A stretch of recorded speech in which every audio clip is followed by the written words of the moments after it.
शुरुआत एक बड़ी खबर के साथ बुलेटिन की, जहां सीएम पुष्कर सिंह धामी कई कार्यक्रमों में शिरकत करने जा रहे हैं। तो आज का दिन काफी व्यस्तता भरा सीएम धामी का रहने वाला है। सुबह 10:45 यानी कि अब से कुछ ही समय बाद एक खास कार्यक्रम की शुरुआत हो जाएगी। अल्मोड़ा में खेल महोत्सव का आगाज, जहां पर सीएम धामी की उपस्थिति रहेगी। साथ ही 12:45 पर ताड़ीखेत में बहुउद्देशीय शिविर में शामिल होंगे सीएम पुष्कर सिंह धामी। दोपहर 3 बजे स्कूली बच्चों के साथ भी इस दौरान संवाद होना है, जहां पर उनके भविष्य को लेकर भी बातचीत सीएम धामी कर सकते हैं।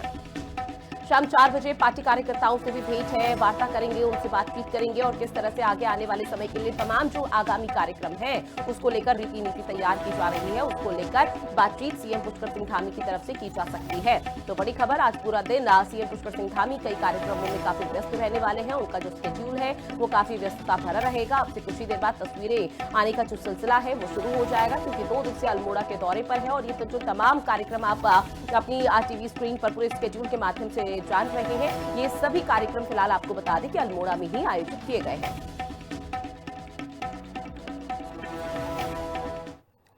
दिल्ली से बड़ी खबर, बीजेपी कार्यकारी अध्यक्ष से मिले सीएम पुष्कर सिंह धामी, कार्यकारी अध्यक्ष नितिन नबीन से भेंट की है। तो बड़ी खबर, दायित्व ग्रहण करने के बाद उन्होंने ये बधाई और शुभकामनाएं भी दी हैं। तो बड़ी खबर, जहां आपको बता दें कि सोशल मीडिया प्लेटफॉर्म पर खुद सीएम पुष्कर सिंह धामी की तरफ से ये साझा किया गया है तस्वीरों को भी, जहां बीजेपी कार्यकारी अध्यक्ष से सीएम पुष्कर सिंह धामी की मुलाकात हुई। कार्यकारी अध्यक्ष नितिन नबीन से इस दौरान बातचीत की गई है। न सिर्फ प्रदेश बल्कि देश को लेकर भी किस तरह से उनका नजरिया है, उनका परसेप्शन है, क्या रीति नीति वो तैयार करने जा रहे हैं, उसको लेकर भी चर्चा हुई है। और ये तस्वीरें आपको दिखा रहे हैं जो सीएम पुष्कर सिंह धामी ने अपने सोशल मीडिया प्लेटफॉर्म पर पोस्ट की, साथ ही दायित्व ग्रहण करने पर बधाई और शुभकामनाएं दी हैं।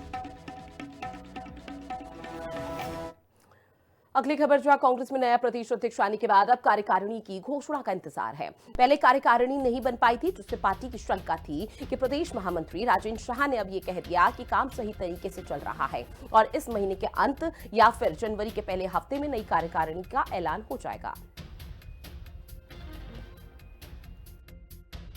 प्रदेश की कार्यकारिणी बहुत बढ़िया तरीके से चल रही है। पूरे प्रदेश में कांग्रेस में कोई दिक्कत नहीं है कहीं भी, और आने वाले कल में मैं समझता हूँ कि जिस तरह से लग रहा है हमें कि इसी महीने के आखिरी तक या हफ्ते के नए साल में जनवरी के पहले हफ्ते तक कार्यकारिणी जो है घोषित हो जाएगी। 2027 के विधानसभा चुनाव की तैयारी शुरू हो चुकी है। ऐसे में धर्मपुर सीट इस बार बेहद खास है, क्योंकि हर किसी का ध्यान इसी सीट पर है। उत्तराखंड महिला कांग्रेस की प्रदेश अध्यक्ष ज्योति रौतेला ने धर्मपुर से चुनाव लड़ने का ऐलान किया है। उनका कहना है कि जनता बीजेपी से परेशान हो चुकी है। उन्होंने आगे कहा कि वर्तमान विधायक विनोद चमोली के समय शहर की सड़कें टूटी हुई है, नालियां और सीवर लाइनें पूरी तरह से खराब है और जनता की समस्याओं पर ध्यान नहीं दिया गया। मुझे पूरा विश्वास है कि इस वक्त जो जनता है भाजपा से बहुत परेशान हो चुकी है।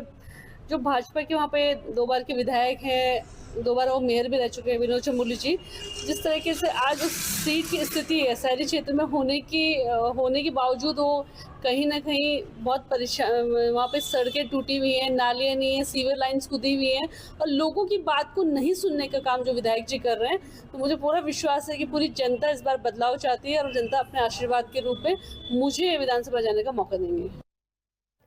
वहीं बीजेपी प्रदेश महामंत्री कुंदन परिहार ने दिसंबर महीने में पार्टी के कार्यक्रमों की जानकारी दी है। उन्होंने बताया कि 24 दिसंबर को दीपोत्सव का आयोजन होगा। 25 दिसंबर को अटल बिहारी वाजपेयी की जयंती पर जिलों में कार्यशालाएं और कवि सम्मेलन आयोजित किए जाएंगे। साथ ही महापुरुषों के स्मारकों की सफाई का कार्यक्रम भी होना है।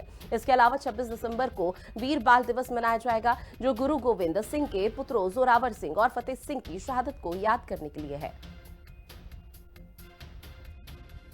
भारतीय जनता पार्टी का जो संगठन है हमेशा सक्रिय और गतिशील रहता है। इसी कारण से हमारे चाहे वो केंद्र के कार्यक्रम हो, चाहे वो हमारे उत्तराखंड राज्य के भारतीय जनता पार्टी के संगठनात्मक कार्यक्रम हो, उन कार्यक्रमों के माध्यम से कार्यकर्ताओं को सक्रिय और गतिशील बनाना हमेशा हमारा प्रयास रहता है।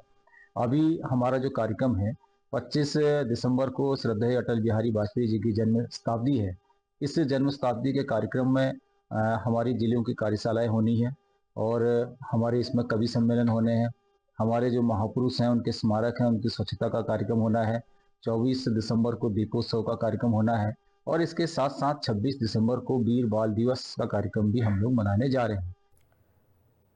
वहीं वोट चोरी के मुद्दे पर मुखर कांग्रेस प्रदेश अध्यक्ष गणेश गोदियाल ने प्रदेश की बीजेपी सरकार पर भी वोट चोरी के आधार पर सरकार बनने का आरोप लगाया है। गणेश गोदियाल ने कहा कि वो खुद 2022 का विधानसभा चुनाव नजदीकी अंतर से हार गए क्योंकि कैबिनेट मंत्री धन सिंह रावत ने श्रीनगर में बाहर से आए छात्रों और बिहारियों के फर्जी वोट बनवाकर चुनाव में जीत हासिल की। वहीं गणेश गोदियाल के आरोप पर बीजेपी ने तीखी प्रतिक्रिया दी है। 2022 में वोट चोरी से चुनाव जीती बीजेपी। गोदियाल के आरोप से गरमाई राजनीति। बीजेपी का पीसीसी अध्यक्ष पर हमला जवाबी। 2027 में इन्हें सबक सिखाएंगे देवभूमि वासी। देश के साथ ही उत्तराखंड में कांग्रेस लगातार वोट चोरी का मुद्दा उठाकर बीजेपी को घेर रही है। अब कांग्रेस प्रदेश अध्यक्ष गणेश गोदियाल ने इस मुद्दे पर प्रदेश की बीजेपी सरकार पर गंभीर आरोप लगाए हैं। पौड़ी में जनसंवाद के दौरान मीडिया से बात करते हुए पीसीसी अध्यक्ष ने कहा कि 2022 में उत्तराखंड में बीजेपी की सरकार भी वोट चोरी के सहारे बनी और वो खुद इसके सबसे बड़े प्रमाण हैं।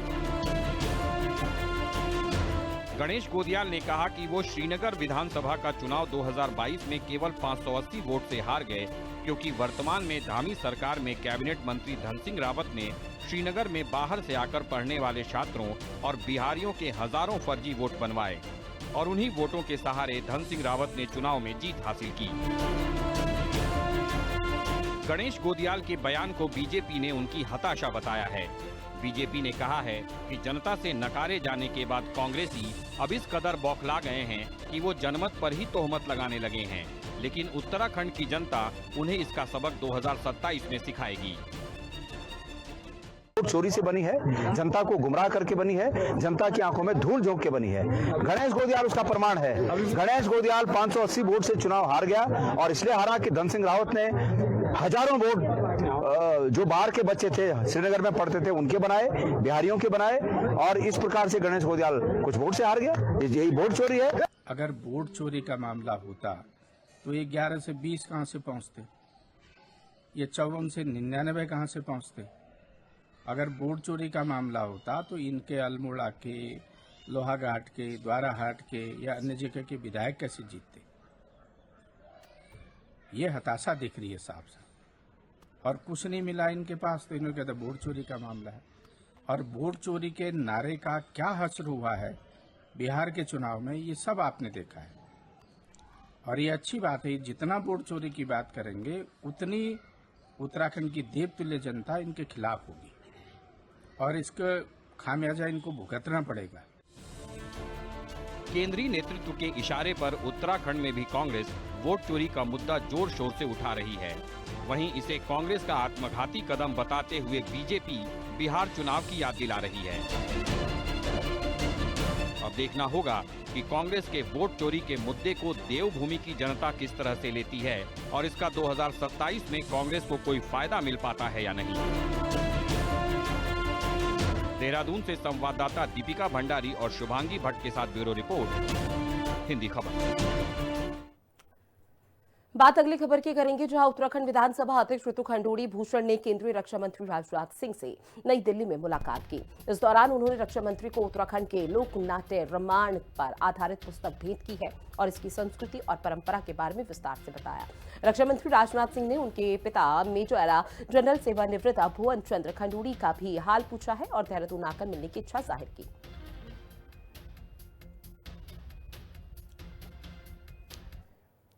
वहीं उत्तराखंड के राज्यपाल लेफ्टिनेंट जनरल गुरमीत सिंह ने लोक भवन में जनमिलन कार्यक्रम में लोगों की समस्याओं को सुना। राज्यपाल ने कहा है कि इसका मकसद आम लोगों और पूर्व सैनिकों की परेशानियों का समाधान निकालना है। सभी शिकायतें तुरंत संबंधित अधिकारियों तक भेजी जाएंगी। कुछ युवाओं को सेना में भर्ती के लिए बुलाया नहीं गया था क्योंकि उन्हें समय पर डिग्री नहीं मिली थी। लोक भवन की मदद से 3 दिन में डिग्री उपलब्ध कराई गई। अगली खबर पौड़ी से है, जहां पर मिरचोड़ में एक वाहन गहरी खाई में जा गिरा। वाहन में केवल एक व्यक्ति सवार था। सूचना मिलने के बाद एसडीआरएफ टीम तुरंत मौके पर पहुंची और खाई में उतरकर व्यक्ति का शव निकालकर मुख्य सड़क तक ले गई।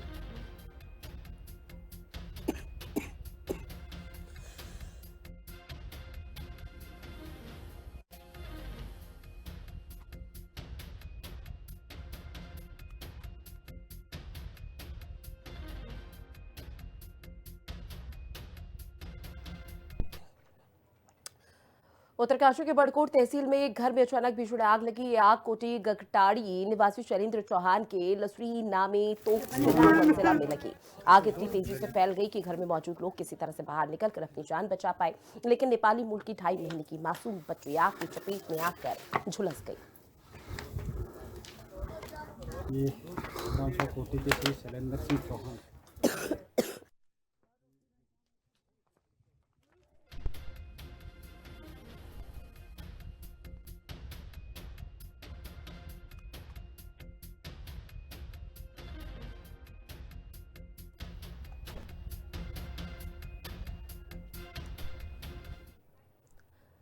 अब बात करेंगे हरिद्वार की, जहां पर जमालपुर सीतापुर इलाके में एक घर में भीषण आग लगी। आपको बता दें, फायर ब्रिगेड की टीम ने मौके पर पहुंचकर आग पर फिलहाल काबू पाया।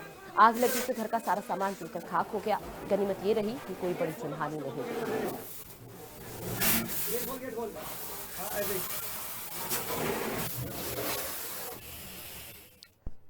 साथ ही मसूरी के कंपनी गार्डन का नाम बदलकर अब अटल उद्यान किए जाने के मौके पर पूर्व प्रधानमंत्री अटल बिहारी वाजपेयी की आदम कदा मूर्ति का अनावरण किया गया।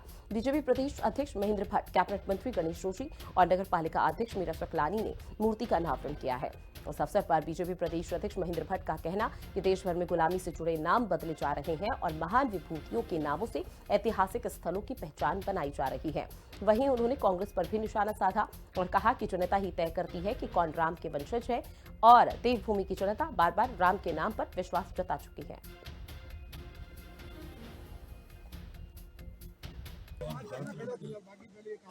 उसी व्यक्ति को मिलता है जिसके देश के लिए बहुत बड़ा योगदान। हम लोग उत्तराखंड वासी हैं, हमारे तो हृदय में अटल जी वास करते हैं, क्योंकि ये जो राज्य हमारे सम्मुख है उस राज्य के निर्माता अटल जी हैं। अटल जी का जन्म शताब्दी वर्ष है और मैं आज मसूरी के अंदर अटल जी के मूर्ति का अनावरण के अवसर पर यहाँ उपस्थित हुआ। मैं यहाँ के हमारे जो विधायक हैं, माननीय मंत्री गणेश जोशी, यहाँ के चेयरमैन मीरा सकलानी जी के प्रति आभार व्यक्त करता हूँ। उन्होंने बहुत बड़ा काम किया है और अंग्रेजों के गुलामी शासन काल में जिस गार्डन को कंपनी गार्डन के नाम जाना जाता था, आज से उसे अटल उद्यान के नाम से जाना जाएगा। ये एक बहुत बड़ा प्रेरणादायक पक्ष है और धीरे धीरे देश के अंदर से जो गुलामी के प्रतीक हैं वो समाप्त हो रहे हैं और देश की आज़ादी के जो मान बिंदु है, आज़ादी के जो महापुरुष हैं, उनके नाम पर ऐसे अनेक वर्षों नामकरण हो रहा है। उसी प्रकार का नामकरण आज यहाँ पर हुआ है। अब बात करेंगे उत्तराखंड के रुद्रप्रयाग की, जहां जिले में स्थित स्वतंत्रता सेनानी शिव सिंह सचवान का पैतृक गांव लोहेगढ़ अब पूरी तरह से जनशून्य हो चुका है। गांव के अंतिम निवासी 90 साल की सीता देवी के निधन के बाद यहां पर शेष 2 बुजुर्ग महिलाएं भी अपने परिजनों के पास अन्य गांव में चली गई हैं, जिससे ये गांव खाली हो गया है। यहाँ सड़क और पानी जैसी बुनियादी सुविधाओं का अभाव रहा है। राज्य के पहाड़ी इलाकों के सैकड़ों गाँव सड़क, पानी, स्वास्थ्य और संचार जैसी मूलभूत सुविधाओं के अभाव में खाली हो चुके हैं।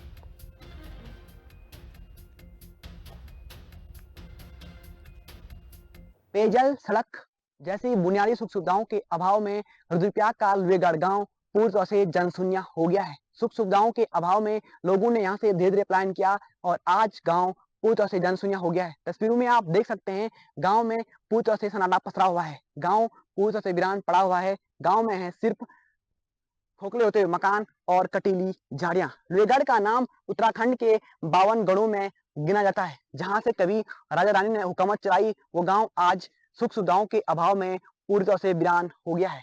सड़क मार्ग से मात्र 1 किलोमीटर की दूरी पर होने के बावजूद भी इस गांव को सड़क मार्ग और पेयजल जैसी सुविधाओं से नहीं जोड़ा गया, जिस कारण लोगों ने धीरे धीरे यहाँ से पलायन किया और अब गाँव पूरी तरह से जनशून्य हो गया है। स्वतंत्रता सेनानी सचवान जी की पत्नी के निधन के बाद यह गाँव पूरी तरह से जनशून्य हो गया है।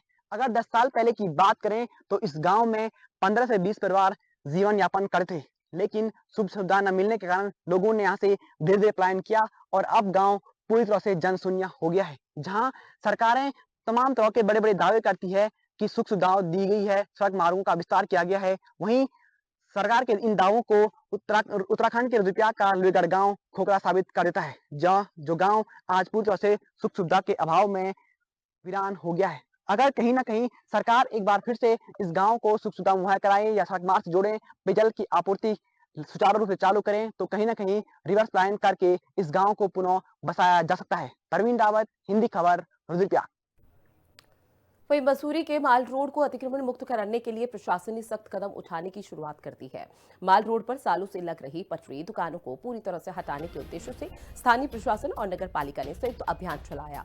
इस दौरान पटरी व्यापारियों का सामान जब्त किया गया और उन्हें पटरी नहीं लगाने की स्पष्ट चेतावनी दी गई। प्रशासन ने बताया कि पटरी व्यापारियों के हितों को ध्यान में रखते हुए शहर में 5 वेंडर जोन चिन्हित किए गए। इन वेंडर जोनों में चयनित पटरी व्यापारियों को विधिवत तरीके से आवंटित स्थान कर दिए गए हैं। प्रशासन ने स्पष्ट किया है कि अब सभी चयनित व्यापारी केवल इन्हीं वेंडर जोनों में अपनी दुकान लगाया करेंगे।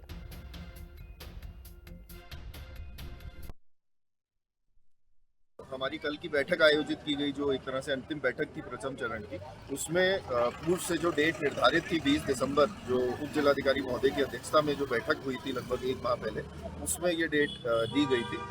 इसी क्रम में आज स्थानीय प्रशासन, नगर पालिका प्रशासन और पुलिस विभाग के सहयोग से आज ये एक कलेक्टिव ड्राइव चलाई जा रही है, जिसमें जो भी पटरी व्यवसायी अधिकतर लोगों द्वारा अपना सामान हटा लिया गया है, उनके सहयोग के लिए हम उनका धन्यवाद करते हैं। और जो कुछ सामान अभी भी जिनका बचा हुआ है उनसे भी हटाया जा रहा है। कुछ सामान जिसमें कोई नहीं है उसको क्लेम करने का, उसको जब्त किया जा रहा है। और साथ ही में जो उनके स्थान पर गाड़ियां लग जा रही हैं उनके भी चालान करने की व्यवस्था पुलिस प्रशासन के सहयोग से नगर पालिका द्वारा की जा रही है। अगली खबर, जो उत्तराखंड में जुलाई महीने में राज्य के 12 जिलों में हुए त्रिस्तरीय पंचायत चुनाव के बाद खाली रही ग्राम पंचायतों के लिए अब नवंबर महीने में उपचुनाव कराए गए। बावजूद इसके राज्य के 12 ग्राम पंचायत में 35 ग्राम पंचायत ऐसी है जिनमें ग्राम प्रधान, क्षेत्र पंचायत सदस्य और ग्राम पंचायत सदस्य के पद खाली है, जिसकी वजह से इन ग्राम पंचायत के विकास में भी रुकावट होती है और जमीनी स्तर पर होने वाले कई काम रुक जाते हैं। जुलाई और नवंबर महीने में चुनाव और उपचुनाव कराए गए थे।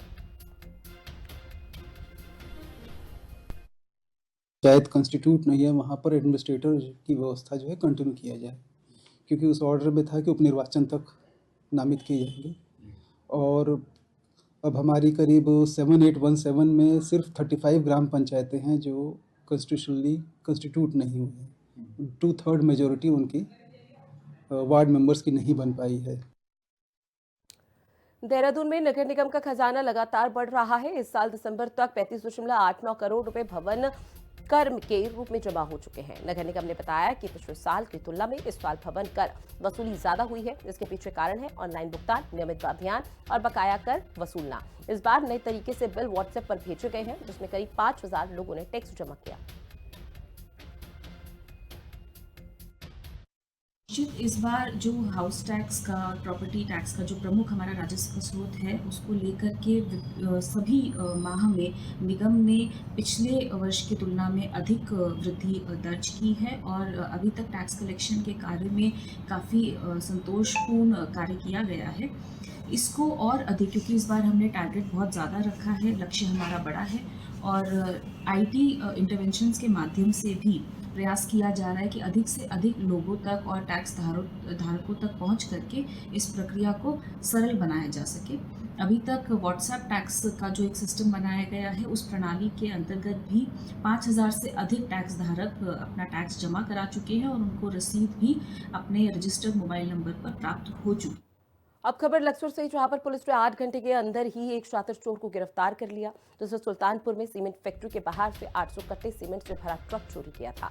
आरोपी की पहचान जसपुर निवासी मोहम्मद रमजान शाह उर्फ नन्ना के रूप में हुई है, जो शराब का आदी है और नशे की लत पूरी करने के लिए छोटी मोटी घटनाओं को अंजाम देता था। उनका ये कहना था कि उनकी ट्रक में 80 बैग सीमेंट के थे। कोई चोर जो उनकी जगह जहां वो अपनी गाड़ी हमेशा खड़ी करते थे, वहां से मई वो सामान उसको चोरी करके ले गया, तो तुरंत इसमें मुकदमा दर्ज किया गया था। कोतवाल लक्सर के नेतृत्व में एक टीम बनी थी, उसमें SSI और लोग भी थे। मसूरी छावनी क्षेत्र में 2 दिवसीय लंढौर मेले का आयोजन हुआ। इस बार लंढौर मेला परंपरा से आगे बढ़कर पहाड़ की स्थानीय अर्थव्यवस्था, लोक संस्कृति और पर्यटन को जोड़ने वाला सशक्त मंच बनकर उभरा है। ग्रीन लाइफ संस्था और छावनी परिषद लंढौर के सहयोग से लंढौर मेले का आयोजन हुआ। मेले में स्थानीय हस्तशिल्प, ऑर्गेनिक उत्पाद और पारंपरिक व्यंजन पर्यटकों की पहली पसंद बने। पालिका अध्यक्ष मीरा सुखलानी ने कहा कि ऐसे आयोजन से स्थानीय कारीगरों को पहचान और बाजार मिलता है। छावनी परिषद की CEO अंकिता सिंह ने मेले को ग्रामीण अर्थव्यवस्था का मजबूत देने वाला बताया।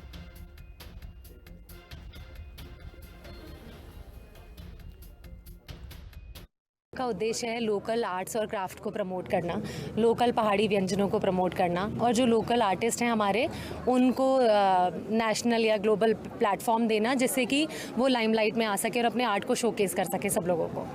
बिल्कुल यही इंटेंशन है, हमारी इंटेंशन यही है लैंडोर मेला के ऑर्गेनाइजर्स की, जो कि मेनली ग्रीन लाइफ है, मिस्टर विवेक बेनीपाल और कैंटोनमेंट बोर्ड की सहायता से ही किया जाता है।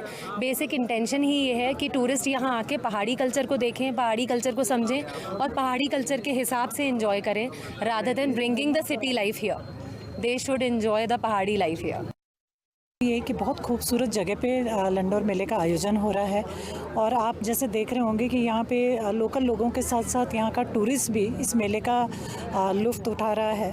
और मैं धन्यवाद करना चाहूँगी लैंडोर मेले के आयोजकों का कि जो यहाँ पे जो स्टॉल लगी है उसमें आप देख रहे होंगे कि पूरा लोकल प्रोडक्ट है और यहाँ का लोकल फूड है, यहाँ का लोकल पहनावा है, या जो लोगों ने अपने हाथ से जो बनाया है वो चीज़ें ही यहाँ पे प्रदर्शनी पे लगाई गई है, एग्जीबिशन लगाई गई है। और मैं उम्मीद करती हूँ कि लोकल लोगों के साथ साथ यहाँ जो टूरिस्ट आ रहा है वो इस प्रोडक्ट को एंजॉय करें।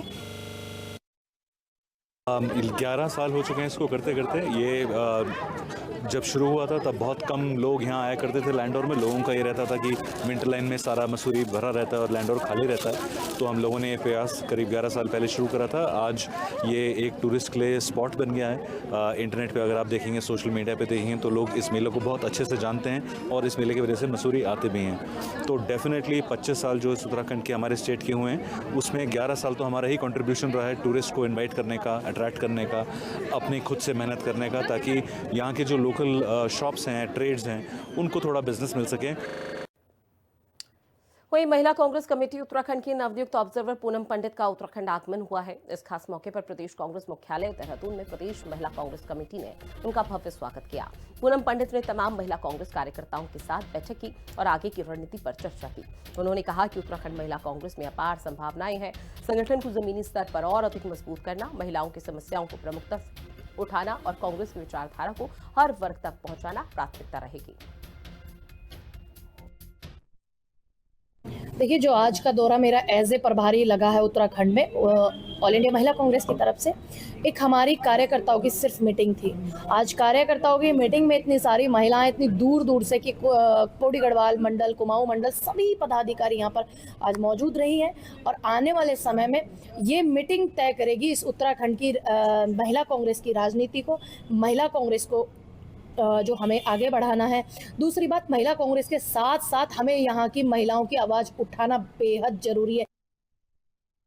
देखिए, आज हमारी जो नेशनल कोऑर्डिनेटर है पूनम पंडित जी, उनको महिला कांग्रेस का ऑब्जर्वर उत्तराखंड का बनाया गया है, वो यहाँ पे आई हुई है। और आज जो मीटिंग है वो हमारा 2027 में जो इलेक्शन है उसमें महिला कांग्रेस की क्या भूमिका रहेगी, हमारे जो नगर हैं, महानगर हैं, जिले हैं, उसकी क्या तैयारियां, हमारी जो कमेटियां हैं उनकी क्या तैयारियां, और हमारा जो 70 विधानसभाओं में महिला सम्मेलन करने का एक विचार है।